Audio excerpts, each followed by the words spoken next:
Buckle up, people. We're going to the zoo.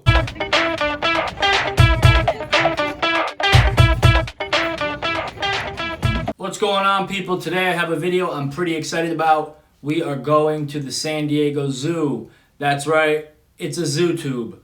Alright? Before we get started, take a second, look down below, like, subscribe. Also like the bell icon so that way you're updated when new videos come out, okay? Alright, you ready? Let's go to the zoo. Alright, so I'm going to play the video. I'll put myself down in the bottom corner so you can follow along with me if you want. This video is kind of fast. I'll talk through the things that I see, but we can also kind of regroup at the end and discuss a couple things. There's a lot to go over, and it's really hard to get footage in the zoo. There's a lot going on, so we'll regroup at the end. Here we go, San Diego Zoo. One of the first things you'll notice as you're coming in COVID times is this gigantic line that weaves through the parking lot getting you into the zoo. It feels like it goes on forever. There were people taking breaks. There was a lot of walking. Right when you get into the zoo, huge flamingo exhibit. There's different environments as you go throughout the zoo. The first one that we go on here is the monkey trail, which is kind of next up. As you go through everything, you notice that you get into a lot of different climates. One of the biggest tips I could give you about going to the zoo is make sure that you wear layers. There's certain areas of the zoo that are exposed to direct sunlight, and when you're in the monkey forest or the hidden forest or the Arctic area, things can get pretty cold. So definitely wear layers.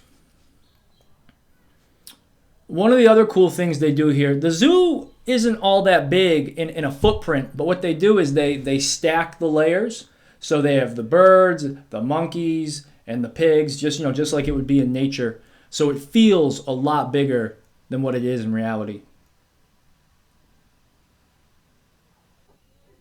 There's some crazy looking pigs. They have a ton of aviaries throughout the zoo. They're double doored, so that way we got toucans. What I was saying is that the aviaries are double doored so that way the birds don't escape. Don't hold the door for the person behind you. They want to make sure both of those doors are closed. I think that's an iris if I remember correctly, or an ibis if I remember correctly. Aviaries have the big caged-in ceiling, obviously, so the birds can't fly away. They have full rivers running through the zoo. It's crazy. This is a bonobo. A lot of the primates that we saw had potato sacks that they were playing with. A lot of them were using them as bedding and whatnot. They seem to really like them. This was just a crazy video. This bonobo is jacked.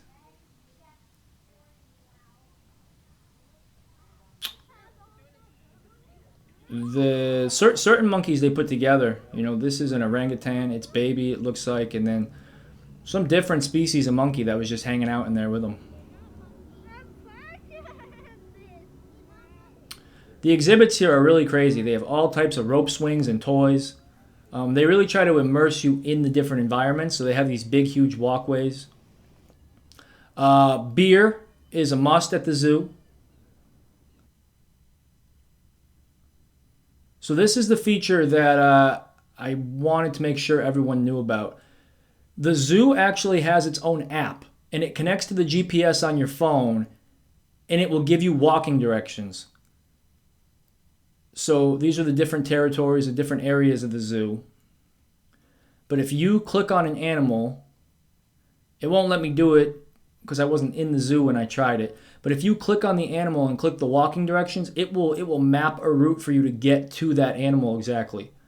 I didn't know about this, and we ended up missing, I think it was called the hidden forest. We missed almost the whole hidden forest. The zoo is complicated to get around. Some baboons. You don't realize how big pelicans are. You see them at the beach, you see them fly overhead, but when you see them next to other birds, Pelicans are gigantic. These were called SMU. They were diving, swimming underwater. Yeah, look at that guy go.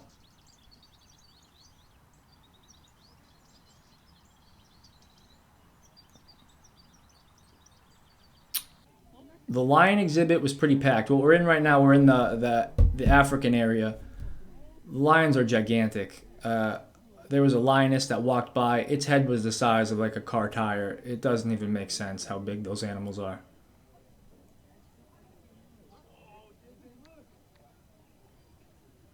It was elephant feeding time, so everyone was gathered around waiting for the elephants to get fed. They put them in these complex feeding bins, so they have to work for the food.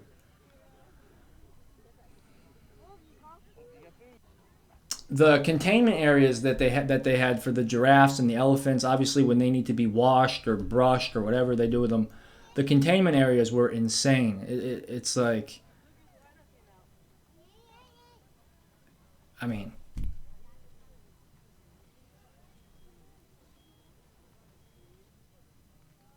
this guy getting a big drink of water. This is a video. He just wasn't moving. This was a crazy cat. It wanted to eat this child, I'm pretty sure. There's a whole Arctic exhibit. There's polar bears. Also, for some strange reason, they have raccoons in the Arctic exhibit. Not totally sure why. But if you want to go to the zoo, don't miss the raccoons.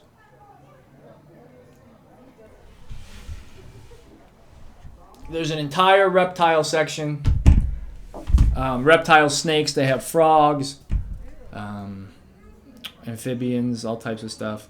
One of the most disappointing parts, not these were pretty cool. One of the most disappointing parts that they used to have was a super cool ant farm. I know it doesn't sound fun, but it was. It was the size of an entire wall, and I guess they got rid of it. I was disappointed, but what are you going to do? All right, that's it. So I didn't get a lot of footage, and I didn't get a lot of talking footage while I was there. It was, I think, the first weekend they opened up after COVID, so it was incredibly busy. It's hard to get any type of recording when there's children and things screaming.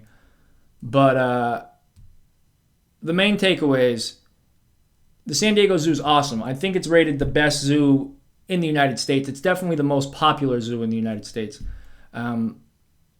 Main takeaways, make sure you wear layers because you're constantly going from varying climates, intentionally, for the animals. Make sure you download the app so you don't miss entire sections of the zoo like I did. Another pro tip, make sure, or I guess you don't have to make sure, but bring your own food. I didn't know they let you bring your own food, but they do. That would have saved us a bunch of money. The concession stands are very expensive. Beers were expensive, but I still drank some. What are you going to do?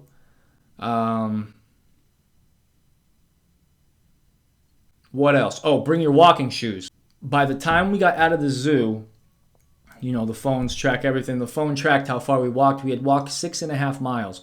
We got there at about 9 a.m. It opens at 9 a.m. We probably got into the park by like 9:20 because you had to zigzag through that line. But we had walked 6.5 miles, which is pretty crazy. So if that is a lot for you, I don't know. Be prepared. There's a lot of hills. It's tiring. So I'm trying to think. I think that's pretty much it. I mean, the San Diego Zoo is incredible. Now, I know I'm Palm Springs Brett, and I'm in San Diego Zoo, but I'm going to do a bunch of different Southern California things. For this trip, we just wanted to get out and headed to San Diego for the day and wanted to hit up the zoo. But the Coachella Valley actually has its own zoo as well, and it is really, really cool. All right, my computer cut off there. I don't even know if you guys noticed. If I edit it right, you probably won't notice, but I probably didn't edit it right. So what I was saying is the Living Desert Zoo is here in the Palm Desert. It's really cool, really nice zoo. It's smaller, but it's awesome. I'll get there soon. Other than that, thanks for sticking around for the video. That's it. I'll see you next time. Tuesday, we're hiking Whitewater. I'll have the video for you guys. And then I'm also going to try to start doing local businesses. as things open up, I'd love to get in there, talk to the owners, and get their perspectives on the future and on, I don't know, I guess how COVID was and how they feel about coming out of it. Obviously, everyone's very happy. So yeah, stay tuned. Tuesdays and Thursdays. See you guys next time.